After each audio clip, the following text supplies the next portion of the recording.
नमस्कार विद्यार्थी मित्रों, मी प्राध्यापक देशमुख सर। मी तुम्हाला फिजिक्सचे जे 12वीचे पूर्ण स्टेट बोर्डला व्हिडिओज आहेत हे पूर्णपणे बनवून टाकणार आहे। तर याच्यामध्ये आपला पहिला टॉपिक आहे रोटेशनल डायनॅमिक्स। याच्यामध्ये पहिला जो पॉइंट आहे तो पहिला जो म्हणजे ज्याचे मार्क डिस्ट्रीब्युशन कसे असणार आहे ते आपण इथं स्क्रीनवर बघू शकतो। 7 मार्काला हा टॉपिक विथ ऑप्शन आहे आणि 5 मार्क कंपल्सरी म्हणजे विदाउट ऑप्शनला आहे। याच्यामधले आपण 2024च्या MCQ, त्याचबरोबर 23च्या MCQ, 22च्या MCQ म्हणण्यापेक्षा पडलेले प्रश्न आणि 2020ला पडलेले प्रश्न हे आपण बघणार आहे। यामध्ये जे पॉइंट्स करायचे आणि ते कशा पद्धतीने करायचे याच्याविषयी सुद्धा मार्गदर्शन असणार आहे। पहिल्यांदा वेळ न घालवता आपण 2024च्या पेपरपासून सुरुवात करू। 2024चा जो फेब्रुवारीचा पेपर होता याच्यामध्ये सेंट्रिपेटल फोर्सची डेफिनेशन आपल्याला 1 मार्कला विचारलेले आहे। त्याच्यानंतर एक्सप्रेशन विचारलेला आहे maximum speed vehicle moving in horizontal circular track. हे 2 मार्काचं जे UCMचं एक्झाम्पल आहे 2 मार्क्सला विचारलेलं आहे। त्याच्यानंतर जे तिसरा क्वेश्चन विचारला होता तो रेडियस ऑफ सर्क्युलर ट्रॅक, म्हणजे हा जर क्वेश्चन बघितला तर हा न्यूमरिकल बेस्ड आहे। याच्यामध्ये रेडियस दिलेले आहे आणि अँगल ऑफ बँकिंग म्हणजे थीटा काढायचा आहे आणि maximum speed with which can car ट्रिवन जो दिलेला आहे तो 25 मीटर पर सेकंद आहे। म्हणजे हा न्यूमरिकल आहे आणि हा न्यूमरिकल आपल्याला 3 मार्कला विचारलेला आहे। म्हणजे 3 आणि 2 5 आणि 6 मार्क्सचे क्वेश्चन इथं 2024ला विचारलेले। त्याच्यानंतर जो पुढचा पेपर आहे तो 2023चा पेपर आहे। ह्या 23च्या पेपरमध्ये जो पहिला क्वेश्चन विचारलेला आहे त्यांनी state and prove principle of conservation of angular momentum, म्हणजे हा क्वेश्चन आपल्याला 3 मार्कला विचारला आहे। म्हणजे स्टेटमेंट 1 मार्काला आणि 2 मार्काला आपल्याला त्याचा प्रूफ विचारलेला आहे। Next derive expression for linear velocity at lowest position, Midway आणि टॉपमोस्ट पोझिशनला आपल्याला वेलोसिटी काढायची आहे आणि just complete the circular motion without, म्हणजे पूर्ण सर्क्युलर लूप होण्यासाठी। आणि हा मोठा क्वेश्चन विचारला आहे 4 मार्कला, म्हणजे व्हर्टिकल सर्क्युलर मोशनचं हे एक्झाम्पल 4 मार्कला विचारलं आहे। आणि हे 4 आणि 3 7 मार्क्सला हा 2023चा पेपर आपल्याला विचारलेला आहे। 2च क्वेश्चन याच्यामधून 7 मार्क्सला विचारलेले आहेत। हाय वेटेजचा टॉपिक आहे हा। त्याच्यानंतर 2022ला इथं आपल्याला क्वेश्चन जो विचारलेला आहे पहिला 2 मार्क्सला, जो define moment of inertia of rigid body आणि याचं SI युनिट आणि डायमेन्शन। तर याचं डेफिनेशनला 1 मार्क असं असतो, SI युनिटला हाफ मार्क, डायमेन्शनला हाफ मार्क, असं मार्क्स डिस्ट्रीब्युशन 2 मार्क्सचं होतं। त्याच्यानंतर जो derive expression for kinetic energy of a body rotating in uniform angular speed, म्हणजे kinetic energy half of I⍵² असते, हे दाखवायचे 3 मार्कला। याचं सुद्धा आपल्याला एक्सप्लेनेशन कसं असणार आहे ते मी पुढं जेव्हा आर्टिकल येईल तेव्हा सांगेन। त्याच्यानंतर जो 2021ला पेपर झाला नाही, 2020ला इथं आपल्याला जो जुना सिलेबस होता त्याच्यानुसार तर इथे 1 मार्काला MCQ विचारलेले आहे आणि युनिफॉर्म सर्क्युलर मोशनची आपल्याला 1 मार्काला डेफिनेशन आणि त्याचबरोबर प्रिन्सिपल ऑफ पॅरलल ॲक्सिस याचा आपल्याला 3 मार्कासाठी विचारलेला आहे। तर हे झालं पेपरमधले क्वेश्चन, याचं PDF तुम्हाला खाली भेटेलच। आता आपण टॉपिकला सुरुवात करूया। आता टॉपिकला सुरुवात करत असताना पहिल्यांदा बघा, हे जे रोटेशनल डायनॅमिक्स आहे मी हे परीक्षेच्या दृष्टीने शिकवणार आहे, जेणेकरून तुम्हाला ह्या सगळ्या गोष्टी वेळच्या वेळी क्लिअर आउट होतील। तर हा जो रोटेशनल डायनॅमिक्स आहे, या रोटेशनल डायनॅमिक्समध्ये आपल्याला जो टॉपिक आहे तो कसा डिवाइड झाला आहे हे तुम्हाला मी थोडक्यात दाखवतो आणि आपण शॉर्टमध्ये पुढे जाऊया। तर रोटेशनल डायनॅमिक्स हा सर्क्युलर मोशन आणि रोटेशनल मोशनचा काय आहे क्लबिंग आहे। मग आता ह्यात पहिल्यांदा आपण सर्क्युलर मोशनचा पार्ट शिकू। पहिले सिलेबसला हा पूर्णपणे वेगळा टॉपिक होता, पण आता आपण याच्यामध्ये सर्क्युलर मोशन म्हणजे काय? Motion of particle along the circumference of circle, याला काय म्हणतो आपण? Motion of particle performing circular motion. Me PPCM शॉर्टमध्ये लिहितो अलॉंग सर्कम्फरन्स ऑफ सर्कल, याला काय म्हणतो? अलॉंग सर्कम्फरन्स ऑफ सर्कल, यालाच काय म्हणतो आपण? Circular motion. हा 1 मार्काला क्वेश्चन विचारलाय, आपण अगोदर बघितलं. तर या सर्क्युलर मोशनमध्ये परत 2 विभागात हा टॉपिक विभागलेला आहे. पहिला आहे तो युनिफॉर्म सर्क्युलर मोशन, दुसरा आहे तो नॉन युनिफॉर्म सर्क्युलर मोशन म्हणजेच नॉन युसीएम.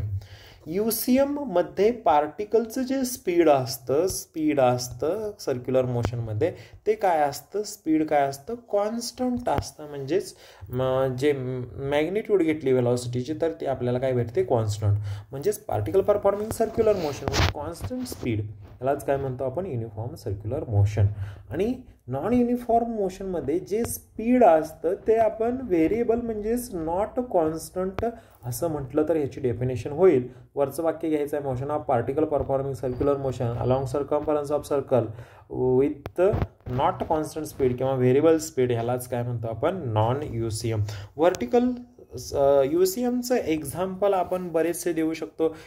आता जेव्हा डेफिनेशन विचारलं तेव्हा डेफिनेशन लिहा, किंवा एक्सप्लेन म्हणलं तर त्याचं एक्झाम्पल पण देणं गरजेचं आहे. एक्झाम्पल काय म्हणूया आपण? Electrons moves around the nucleus. Electron कशाभोवती फिरतो? तर न्यूक्लियस भोवती हा फिरतो. हे आपलं युनिफॉर्म सर्क्युलर मोशनचं एक्झाम्पल आहे. किंवा हॉरिझॉन्टल आपण जो motion of Bob in horizontal circle, हे सुद्धा युसीएमचं एक्झाम्पल आहे. आणि याच्या नॉन युसीएममध्ये काय म्हणू शकतो आपण? एक व्हर्टिकल सर्क्युलर मोशन हे नॉन युनिफॉर्म सर्क्युलरचं एक्झाम्पल आहे. आता होतं काय, जर डिफरन्स विचारला तर डेफिनेशन, इकडं डेफिनेशनला 1 मार्क दोघांच्या मध्ये आणि एक्झाम्पलला 1 मार्क, अशा प्रकारे 2 मार्क्सला हा युसीएम नॉन युसीएमचा डिफरन्स विचारला जातो. पर्टिक्युलरली विचारलं तर डेफिनेशन आणि त्याचे एक्झाम्पल्स द्या. युसीएममध्ये अजून आपण म्हणू शकतो प्लॅनेट्स रिव्हॉल्व्स अराउंड द सन, ही सुद्धा युसीएमचं एक्झाम्पल आहे. किंवा आपण ह्याची 4 जी ॲप्लिकेशन आहेत युसीएमची, ही आपण ॲप्लिकेशन पूर्णपणे क्लासिफिकेशन करून बघूया.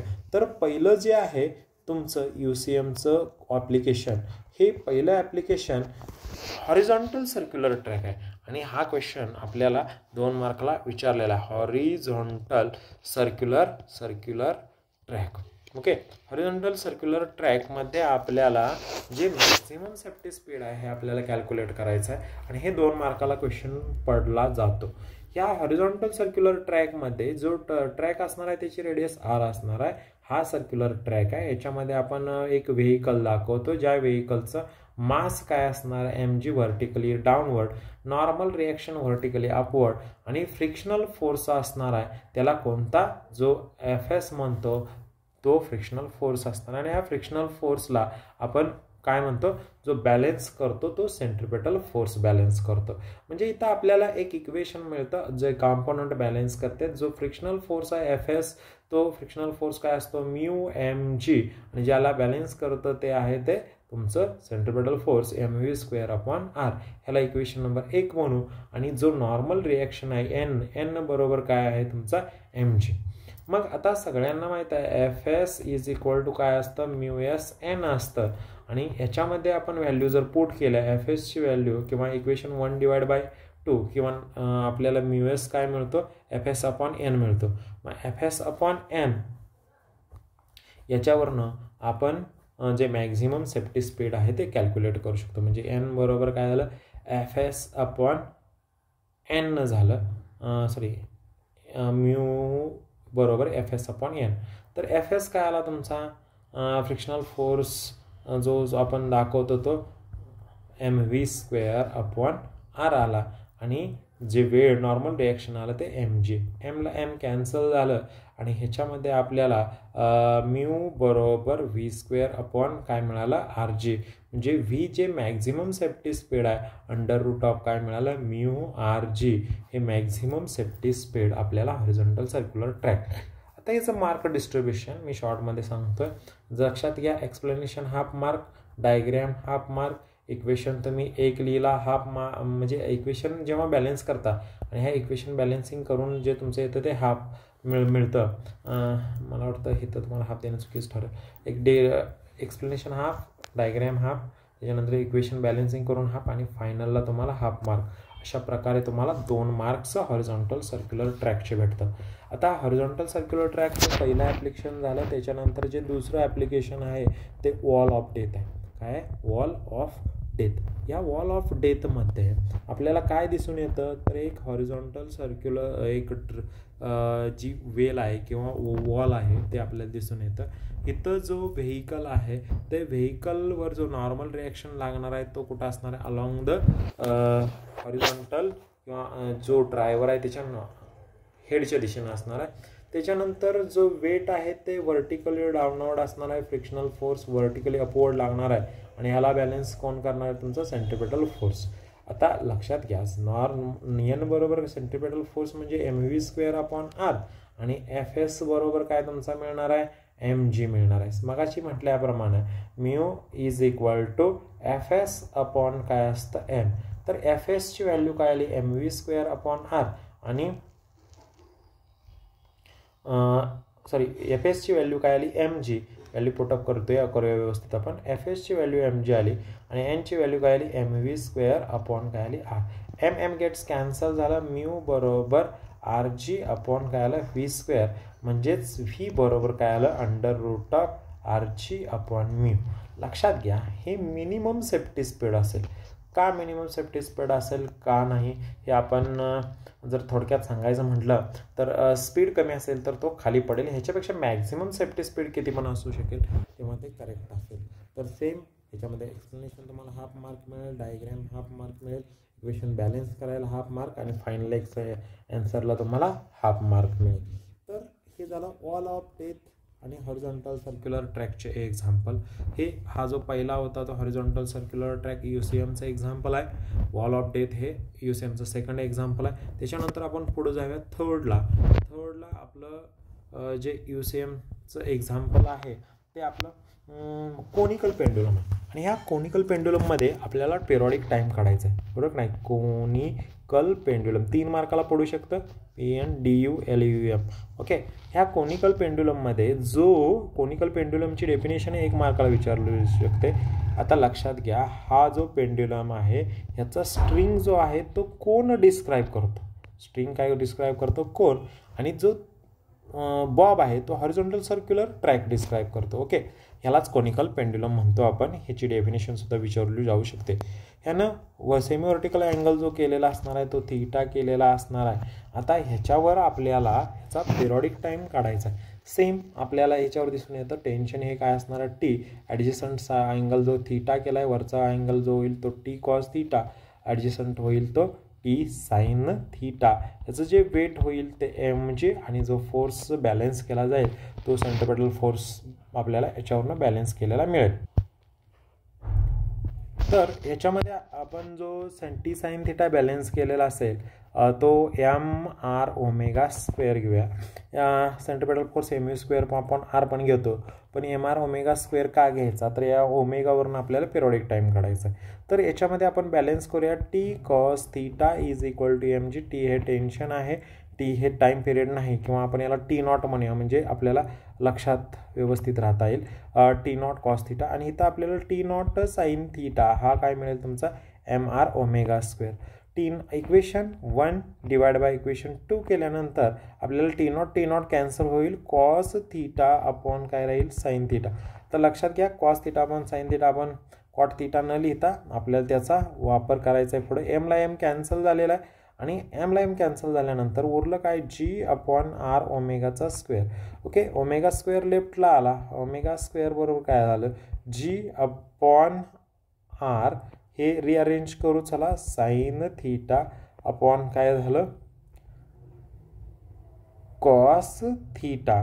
किंवा आता इथं आपल्याला जर जेव्हा आपण हा कोनिकल पेंडुलम घेतो याची मी डायग्रॅम जरा राईटला ड्रॉ करतोय. लक्षात घ्या, हा जो आहे ही जी लेंथ आहे ही लेंथ ऑफ कोनिकल पेंडुलम असणार आहे. इथं जो अँगल केला आहे तो थीटा असणार आहे आणि हा जो असणार आहे तो रेडियस असणार आहे. मग आपल्याला साइन थीटाची व्हॅल्यू मिळते. साइन थीटा काय असते, सकू म्हणजे समोरील बाजू भागिले कर्ण, जो आपण r इज इक्वल टू काय मिळाला, L साईन थिटा. मग आरची व्हॅल्यू आपण एल साईन थिटा पुट करूया आणि ओमेगाची व्हॅल्यू बघूया काय मिळते. Omega square is equal to g sine theta. आता आरची व्हॅल्यू आपण काय पुट करणार आहे, L sine theta. L sine theta put केली, मी त्या सेम कलरवर येतोय परत कॉस थिटा लिहिला.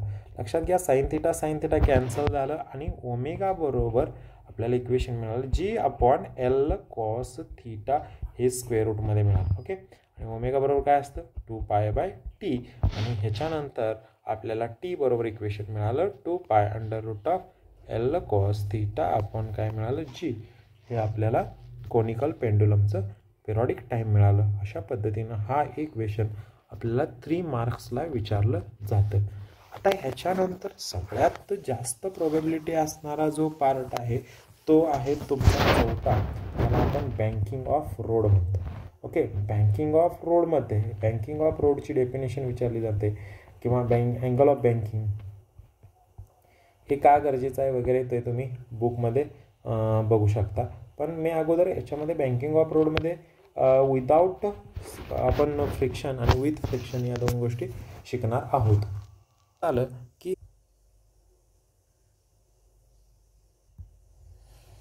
तर आपण मला वाटतं इथं काय केलं आहे तुम्हाला जर समजलं नसेल तर परत एकदा मी इथून रिपीट करतो. इथंपर्यंत आपलं मला लक्षात आलं नाही कुठंपर्यंत हे पॉज झालेलं आहे.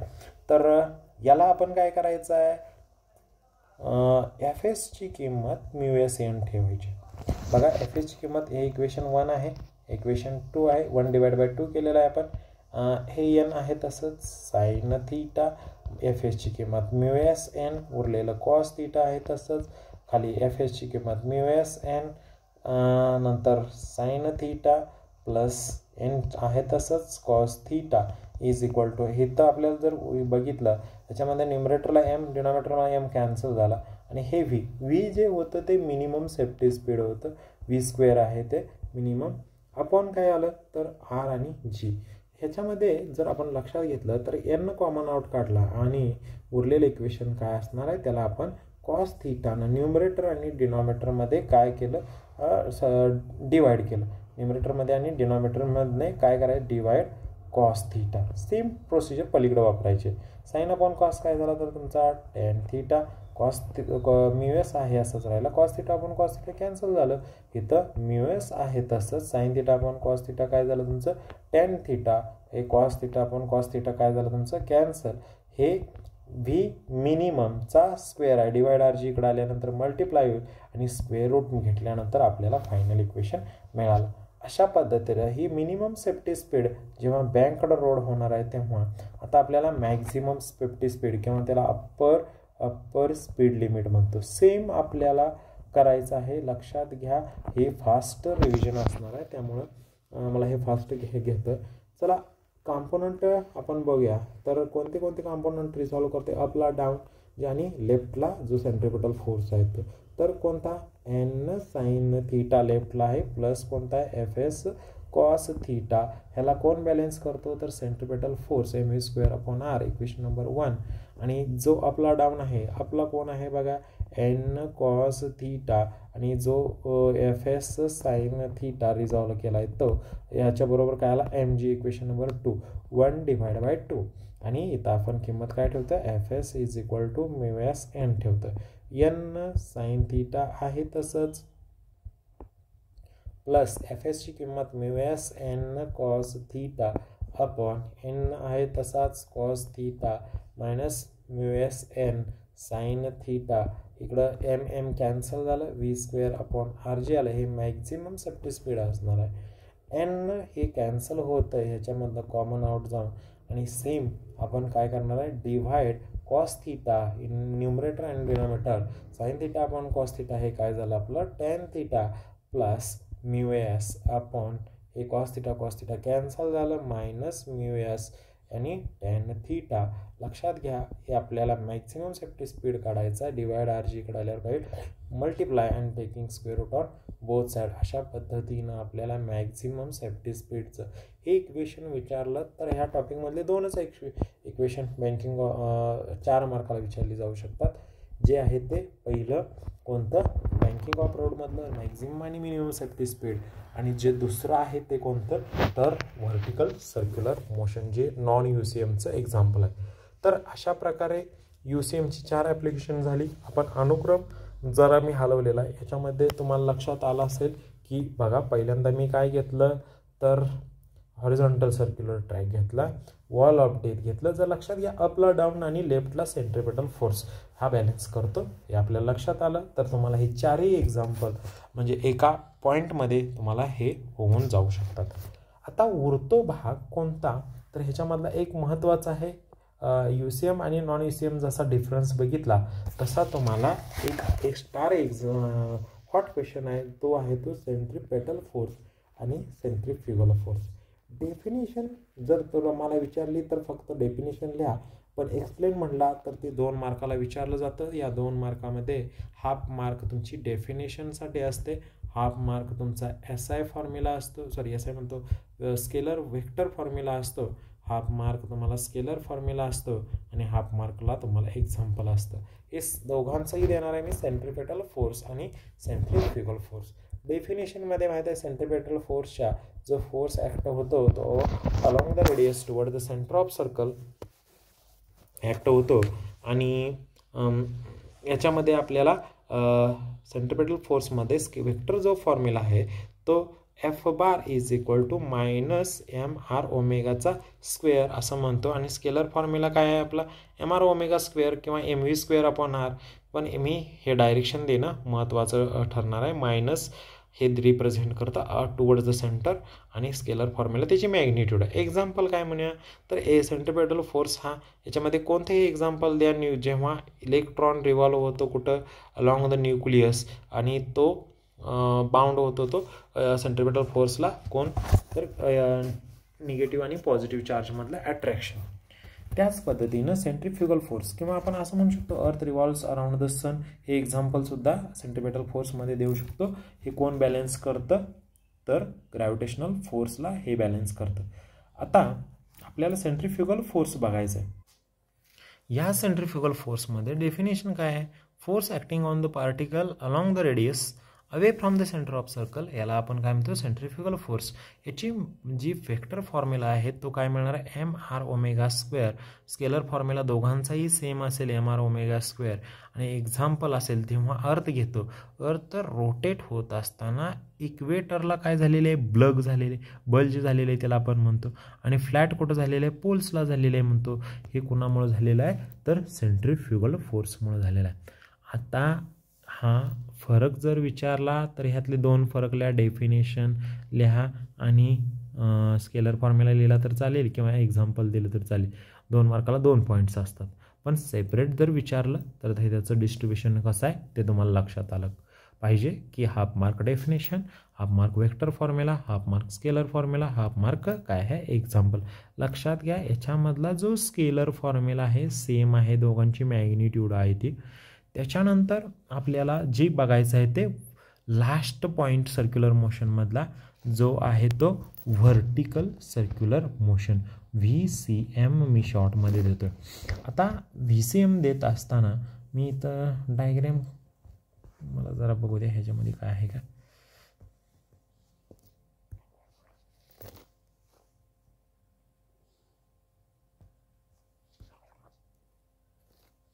हां, होते ठीक आहे. तर हे सर्कल आहे.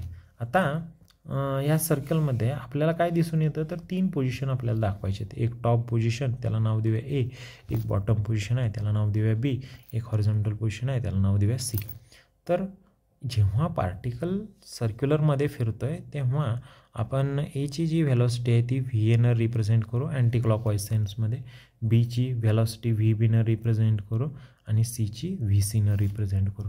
आपल्याला काय विचारलं जातं ह्याच्यामध्ये, तर VA, VB, VC हे मिनिमम स्पीड काढा, आणि हे 4 मार्काचं क्वेश्चन आहे. लक्षात घ्या, मी आता हे डेरिव्हेशन करतो आहे तेव्हा वेगवेगळ्या टर्म कशा बॅलन्स करायच्या इथं आपल्याला बघायचं आहे. जेव्हा A या पॉईंटला असेल, या A पॉईंटला जे वेट असणार आहे ते ऑलवेज व्हर्टिकली डाऊनवर्ड असतं. Aला असू द्या, Bला असू द्या किंवा Cला असू द्या. आणि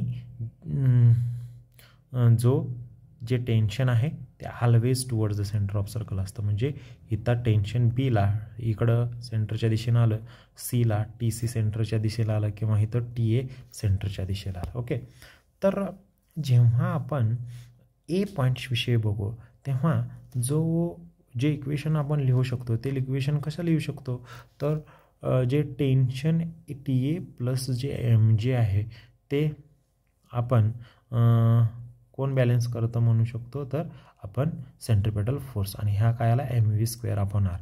पण इथं व्ही ए लिहिणं गरजेचं आहे कारण की व्हेलॉसिटी ए पॉईंटचे.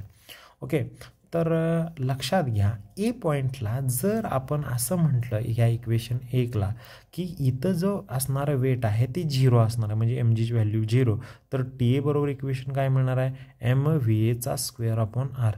आता तुम्ही म्हणाल एम जी कसं 0 असणार आहे, तर तिथं जर आपण जो पॉईंट आहे तो मिनिमम स्पीडनं सोडला तर तिथं वेट असणार आहे ते आपल्याला 0 लागणार. टेन्शन एवर ॲक्ट होणारा ते 0 म्हटलं तरी चालेल, सॉरी तिथं जे टेन्शन एवर असणार आहे ते 0 असणार, म्हणजे टी ए बरोबर 0 झाला, म्हणजेच आपल्याला एम जी बरोबर M V A square upon R मिळाला.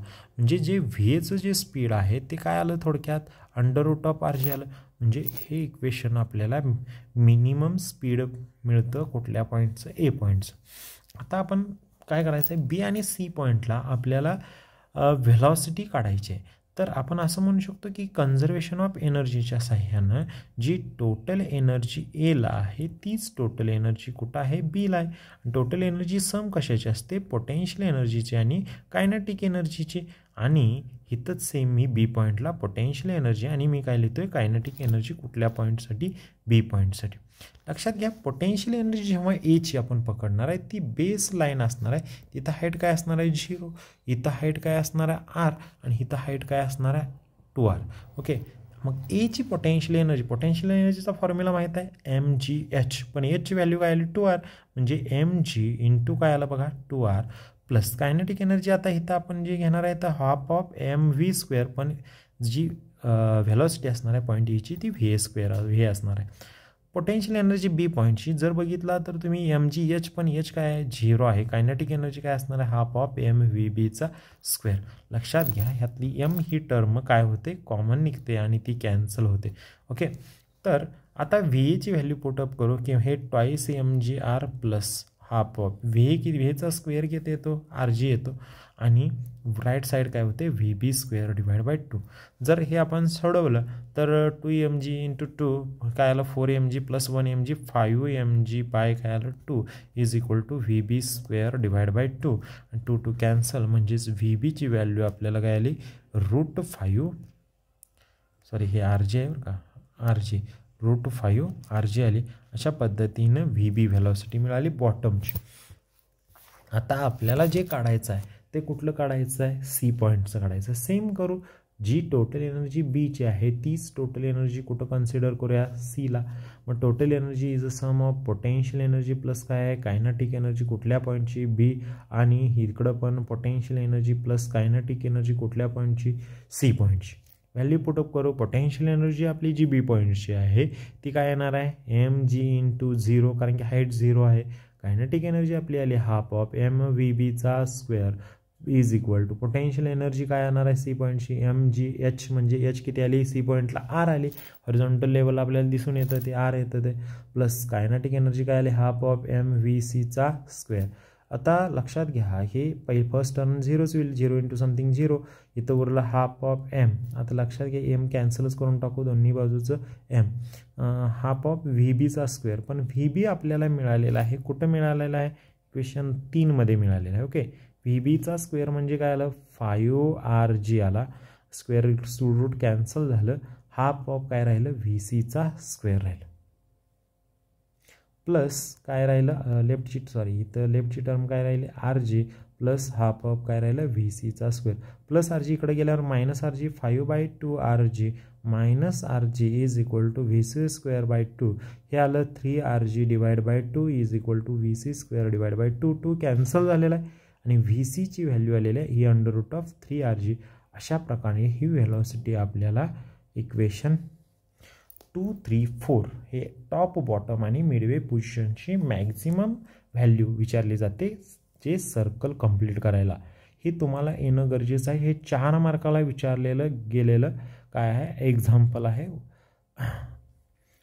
अगोदरच्या वर्षाला. तर हे व्हर्टिकल सर्क्युलर मोशन कंप्लीट झाला.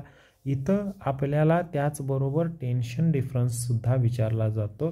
तो फक्त तुम्ही CETच्या पॉईंट ऑफ व्ह्यूनं लक्षात ठेवायचा आहे. टोटल टेन्शन डिफरन्स A आणि B मधला काय असतो, TA मायनस TB हा 6 mg असतो. मग मधल्या कुठून TA आणि TC मधला हा 3 mg असतो आणि TC आणि TB मधला पण 3 mg असतो. ओके, टॉप आणि बॉटम मधला 6 mg, तर TB आणि हाफ थोडक्यात म्हणजे 3 mg असा मधला आणि खालचा आणि वरचा आणि मधला असा डिफरन्स असणार आहे.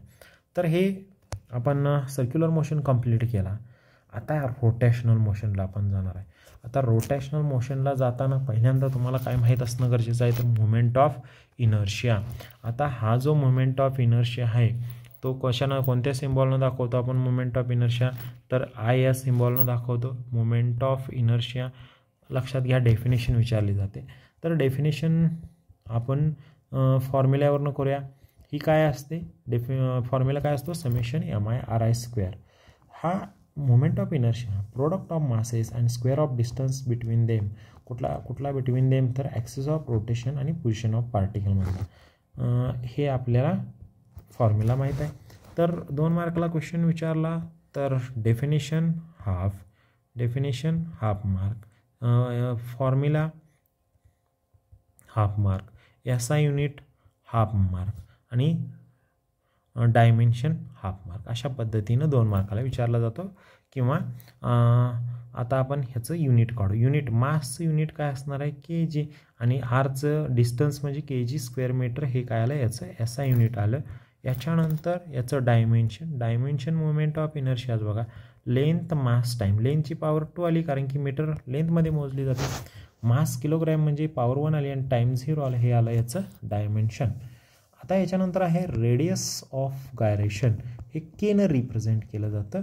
केचा फॉर्म्युला काय आहे, √I/m. के म्हणजे हे डिस्टन्सच आहे, याचं SI युनिट मीटर आहे. डायमेन्शन केचं काय येईल तुमचं 1 in, लेंथ येईल 0 in, मास आणि 0 in टाईम मिळेल. हे रेडियस ऑफ गायरेशन विचारत नाहीत बोर्डला, फक्त तुम्हाला माहीत असावं म्हणून सांगितलेलं आहे. आता जो पुढचा जो आहे तो याच्यामध्ये आपल्याला 3 डेरिव्हेशन मी आता एकदम सांगणार आहे. हे 3 डेरिव्हेशन तुम्ही व्यवस्थित, फक्त टेक्निकली मी कसं जातं आहे ते तुम्ही लक्षात ठेवायचं. आणि 3 डेरिव्हेशन तुम्हाला एकाच पेजवर देतो आहे जेणेकरून पूर्ण टॉपिक तुमचा कव्हर होईल. 4थं डेरिव्हेशन कन्झर्वेशन ऑफ एनर्जी, जो अँग्युलर मोमेंटम आहे तो असणार आहे. तर बघा, पहिल्यांदा ह्या मध्ये आपण kinetic energy of rotating body काढतो. सगळ्यांना माहीत आहे की कायनेटिक एनर्जीचा फॉर्म्युला काय असतो, ट्रिक काय देते बघा मी. कायनेटिक एनर्जी हाफ ऑफ काय असते, mv² असते. पण v बरोबर तुम्हाला r ओमेगा माहीत असणं गरजेचं आहे. तर लक्षात घ्या, एक बॉडी आहे, कोणतीही कशी काढा, रिजिड बॉडी काढा. मी दाखवली ही 2 डायमेन्शन किंवा 3 डायमेन्शन दाखवण्यासाठी मी हा पॉईंट दाखवला. याच्यामध्ये ॲक्सिस ऑफ रोटेशन मी काढला. हा ॲक्सिस ऑफ रोटेशन इथून पास झालेला आहे. मी पहिला पार्टिकल घेतला M1 जो ॲक्सिस ऑफ रोटेशनपासून परपेंडिक्युलर डिस्टन्स R1ला आहे. दुसरा पार्टिकल घेतला M2 ॲक्सिस ऑफ रोटेशनपासून डिस्टन्स R2ला आहे. आणि अशी मी N पार्टिकल्स घेतले RN एवढ्या डिस्टन्सला MN पार्टिकल घेतला. तर हे जेव्हा अँग्युलर व्हेलॉसिटीनं फिरणार आहे ओमेगानं, तेव्हा M1ची व्हेलॉसिटी V1 असणार आहे, M2ची व्हेलॉसिटी V2 असणार आहे, M3ची व्हेलॉसिटी MNची व्हेलॉसिटी VN असणार आहे. आता जर आपण ह्याच्यामध्ये फॉर्म्युला लिहिला पहिल्या पार्टिकलसाठी V1 कसं लिहितो आहे बघा, V1 = R1 ओमेगा, कारण की ओमेगा कॉन्स्टंट आहे. V2 बरोबर काय लिहितो आहे, R2 ओमेगा, आणि VN बरोबर काय, अशा पद्धतीने मी काय लिहू शकतो, RN ओमेगा. पण कायनेटिक एनर्जीसाठी आपल्याला फॉर्म्युला माहीत आहे, E बरोबर हाफ ऑफ काय आहे, mv². म्हणून काय आला, E1 बरोबर हाफ ऑफ M1 V1चा स्क्वेअर. पण V1 आपल्याला वरच माहीत आहे किती आलेला आहे तो, तर R1 ओमेगा म्हणजे R1चा स्क्वेअर ओमेगाचा स्क्वेअर म्हणजे काय उरलं, half of M1 R1 omega square omega R1 square omega square. त्याच पद्धतीने E2 कसा लिहू शकतो, half of M2 V2 square. पण V2ची व्हॅल्यू R2 ओमेगा म्हणजेच half of M2 R2 square omega square. अशा पद्धतीनं EN आपल्याला हाफ ऑफ mn आहे vnचा स्क्वेअर म्हणजे half of mn rn² omega square. जर आपण ह्या टोटल एनर्जीची काय केली ॲडिशन म्हणजेच E is equal to E1 plus E2 plus dot dot dot dot कुठंपर्यंत En प्रत्येक पार्टिकलची, तर ह्यातनं आपल्याला हाफ कॉमन मिळणार आहे, त्याचबरोबर ओमेगा स्क्वेअर कॉमन मिळणार आहे. पण आतली जी टर्म असणार आहे ती m1r1² plus m2r2² up to dot dot dot कुठं मिळणार आहे mn rnचा स्क्वेअर. आणि ह्याच्यासाठी मोमेंट ऑफ इनर्शिया आपण काय लिहू शकतो तर हाफ ऑफ आय, बघा लक्षात घ्या, हाफ ऑफ आय जो ब्रॅकेट आहे त्याच्यासाठी आय आणि हा ओमेगा स्क्वेअर. ही कायनेटिक एनर्जी कोणाची आली रोटेटिंग बॉडीची आली. टेक्निकली जातोय बघा मी कायनेटिक एनर्जी काढली. आता मी 2 नंबरला जातोय ते टॉर्क फाइंड आउट करायला किंवा कायनेटिक एनर्जी नंतर मी चला टॉर्कच काढूया किंवा अँग्युलर मोमेंटम काढूया. टॉर्क काढूया. तर टॉर्क जेव्हा काढतो टो माहीत आहे टो बार बरोबर काय असतो आर बार क्रॉस काय असतो एफ बार. मग प्रोडक्ट कसं लिहितो R F sine theta unit vector N cap. मग आता जेव्हा आपण एखादी रिजिड बॉडी सेम बॉडी घ्या कशी घ्या वेगळी घ्या 3 डायमेन्शनल दाखवायला याच्यावर जो ॲक्ट होणार आहे तो अल्फा ॲक्ट होणार आहे टॉर्कमध्ये. लक्षात घ्या एफ बरोबर काय असतं एम ए म्हणजेच R M A sine theta आणि ह्याच्यामध्ये ए बरोबर काय असतं आर अल्फा असतं. एवढं लक्षात ठेवा. तर जेव्हा बॉडी रोटेट होणार आहे तेव्हा सेम डायग्राम काढायची आपल्याला. m1 पार्टिकल r1 पर्यंत आहे, इथं ॲक्सलरेशन ए झालं. m2 पार्टिकल r2 वर आहे, इथं ॲक्सलरेशन ए झालं. तर बघा आपल्याला ए बरोबर काय माहीत आहे आर अल्फा, A1 बरोबर काय माहीत आहे R1 अल्फा, A2 बरोबर काय माहीत आहे R2 alpha up to dot dot dot AN बरोबर काय RN अल्फा. त्याच पद्धतीनं फोर्स बरोबर काय माहीत असतं आपल्याला मास इंटू ॲक्सलेशन. मग F1 वर लागलेला फोर्स m1 A1 पण A1 ची किंमत R1 alpha m1 R1 alpha. F2 ची किंमत m2 A2. आता हे झालं m2 R2 alpha up to dot dot dot FN झालं mn AN आणि ह्या फॉर्म्युला झाला mn RN अल्फा. ओके. त्यानंतर आपल्याला लक्षात घ्या जो थीटा असणार आहे तो थीटा 90 डिग्री असणार साइन 91 असतो आणि टो बरोबर काय येतं आर एफ येतं. मग टो 1 काय झाला R1 F1 आणि F1 ची किंमत सगळ्यांना माहीत आहे काय आहे m1 R1 अल्फा. आणि हे जर लिहिलं तर आपण आया कसं लिहू शकतो R1 इंटू R1 R1चा स्क्वेअर म्हणजे m1 R1चा स्क्वेअर अल्फा. टो 2 कसं लिहू शकतो R2 F2. इथं आपण m2 R2चा स्क्वेअर अल्फा. टो 3 कसं लिहू शकतो किंवा tau up to dot dot dot dot dot dot tau N कसं लिहू शकतो RN FN आणि हा आपला आला mn RNचा स्क्वेअर अल्फा.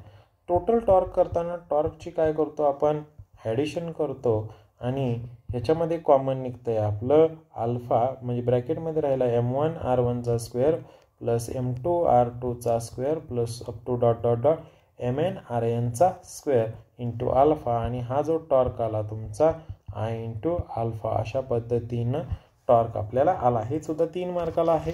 त्याच्यानंतर जे तिसरं आहे ते तुमचं अँग्युलर मोमेंटम. तर अँग्युलर मोमेंटमसाठी कसं करायचं हे मी इथं दाखवतोय. बघा अँग्युलर मोमेंटमचा फॉर्म्युला काय आहे L bar is equal to R bar cross F bar. Okay. तर आर एफ साइन थीटा परत एकदा थीटा तुमचा 90 होतो तो आपण डिटेलमध्ये बघू पण इथं शॉर्टमध्ये चाललं आहे आर एफ. एफ बरोबर काय असतं एम ए. परत इथं एसाठी लिहायचं इक्वेशन. परत एकदा रिजिड बॉडी पहिला पार्टिकल m1 R1 डिस्टन्सला ह्याच्यावर ॲक्ट होणारा एल बरोबर R bar cross P bar असतं ना आणि पी काय असतो mass into velocity. Okay. Velocity v1 आली ॲक्सिस ऑफ रोटेशनपासूनचे परपेंडिक्युलर डिस्टन्स आलं. परत एकदा इथं R2 m2 पार्टिकल R2 एवढ्या डिस्टन्सला mn वा पार्टिकल RN एवढ्या डिस्टन्सला याची वेलॉसिटी v2 याची वेलॉसिटी vn अशी दाखवा. तर आपण ह्याच्यामधला v स्प्लिट करा. v बरोबर r ओमेगा तर v1 बरोबर r1 ओमेगा v2 बरोबर r2 ओमेगा. ह्याचं अँग्युलर स्पीड ओमेगानं दाखवा up to dot dot dot VN बरोबर RN ओमेगा. आता V मिळवला. आता काय करायचं आहे तुम्हाला? P काढायचं आहे. P बरोबर MV असतो, तर P1 बरोबर काय होईल? M1 V1. पण V1ची किंमत काय आली? बोला R1 ओमेगा. P2 काय असतो? M2 V2. इथं काय आलं? M2 R2 omega. आणि लास्ट काय आला? PN बरोबर MN RN is equal to MN RN omega. आणि जो लास्ट आहे तो आपण काय करायचा? अँग्युलर मोमेंटम L बरोबर RP लिहायचं आहे, कारण की आपल्याला जो अँगल आहे तो 90 मिळाला. R1 P1 कोणाचा आला? L1 आला. तर R1 P1ची किंमत काय आहे? तर M1 R1, पण R1चा स्क्वेअर झाला, ओमेगा झाला. त्याच पद्धतीने L2 लिहा. R2 P2 कसा येईल? R2चा स्क्वेअर M1 ओमेगा. आणि L up to dot dot dot dot काय? LN लिहू. RN PN हा RNचा square MN omega. Total angular momentum सगळ्यांचा काय करूया आपण? ॲडिशन करूया.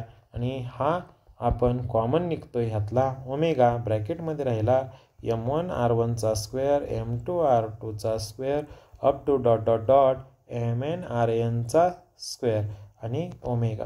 तर हा जो असतो तो मोमेंट ऑफ इनर्शिया L बरोबर I ओमेगा.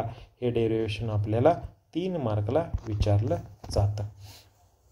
म्हणजे मी हे एकाच स्लाईडमध्ये कसं बसवलं तुम्हाला याचं PDF शेअर करेन. फक्त तुम्ही याचं टेक्निक घ्यायचं आहे, कशा पद्धतीने हे केलं वगैरे. तर कायनेटिक एनर्जी काढताना half of mv square, torque काढताना tau bar is equal to R bar cross F bar, आणि अँग्युलर मोमेंटम काढताना R bar cross P bar याचा उपयोग करायचा. तर राहिलेला जो भाग आहे तो conservation energy angular momentum. Conservation of angular momentum म्हणजेच काय? State and proof. Conservation of angular momentum काय? स्टेटमेंट आणि प्रूफ आहे. पण आपण पहिल्यापासून बघूया. सगळ्यांना काय म्हणतो? तर tau bar is equal to R bar cross काय आहे? F bar. याचं डेरिव्हेटिव्ह घेऊ. D tau bar upon DT. D कोणाचं? तर राईट साईडचं R बार क्रॉस F बार.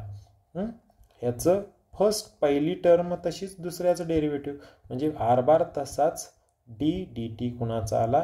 Fचा बार आला. प्लस आता दुसरी टर्म तशीच पहिल्याचं डेरिव्हेटिव्ह. मग आता पहिल्याचं डेरिव्हेटिव्ह घेतलं, पण लक्षात घ्या dRचं डेरिव्हेटिव्ह क्रॉस काय असणार आहे? F बार असणार आहे. मग आता R बार तसाच राहिला. dF बार अपॉन dt. हा लक्षात घ्या, हा रेट ऑफ चेंज ऑफ काय असणार? dF अपॉन dt म्हणजे फोर्स अपॉन टाईम. म्हणजेच फोर्स काय असतं बघा? MA असतो अपॉन टाईम. ए काय असतं तुमचं? Tau bar is equal to R MA हा rate of change of momentum, म्हणजे dF अपॉन dt हा काय असतो? थोडक्यात मोमेंटम असतो. म्हणजे R बार क्रॉस काय आलं? P बार आलं. आता रेडियस ही कॉन्स्टंट असते, आणि कॉन्स्टंटचं जेव्हा आपण डेरिव्हेटिव्ह घेतो ते काय होतं? 0. म्हणजे dटाव अपॉन काय आलं? dt is equal to R bar cross P bar. पण R bar cross P bar हाच आपला अँग्युलर मोमेंटम असतो. म्हणजे dटाव अपॉन dt हा टॉर्क आहे इज इक्वल टू काय आला? L बार. म्हणजेच लक्षात घ्या, जर टॉर्क कॉन्स्टंट असेल तर इथं अँग्युलर मोमेंटम काय होतं? कन्झर्व होतं. म्हणजे tau is equal to constant, then L is equal to काय येतं तुमचं? 0. अँग्युलर मोमेंट कन्झर्व होतं. म्हणजे रोटेटिंग बॉडीवर जर टॉर्क कॉन्स्टंट असेल तर 0 येतो. हे आलं स्टेटमेंट त्याचं. याच्यानंतरचे जे 2 पॉईंट्स आहेत ते प्रिन्सिपल ऑफ पॅरल ॲक्सिस आणि परपेंडिक्युलर ॲक्सिस, आणि त्याच्यामध्ये सर्क्युलर डिस्क आणि वेगवेगळ्या बॉडीज आहेत. याचबरोबर आपण रोलिंग मोशन आहे. हे 2 पॉईंट आपण नेक्स्ट व्हिडिओमध्ये आपण ते डिस्कस करू. तर इथं आपण आता थांबणार आहोत. स्पीडमध्ये होतं आहे कारण की तुमचा अभ्यास झाला आहे असं ग्राह्य धरून हे व्हिडिओ बनवले गेलेले आहेत. ओके, धन्यवाद. शेअर करा, सबस्क्राईब करा, लाईक करा, सगळ्यांना पाठवा.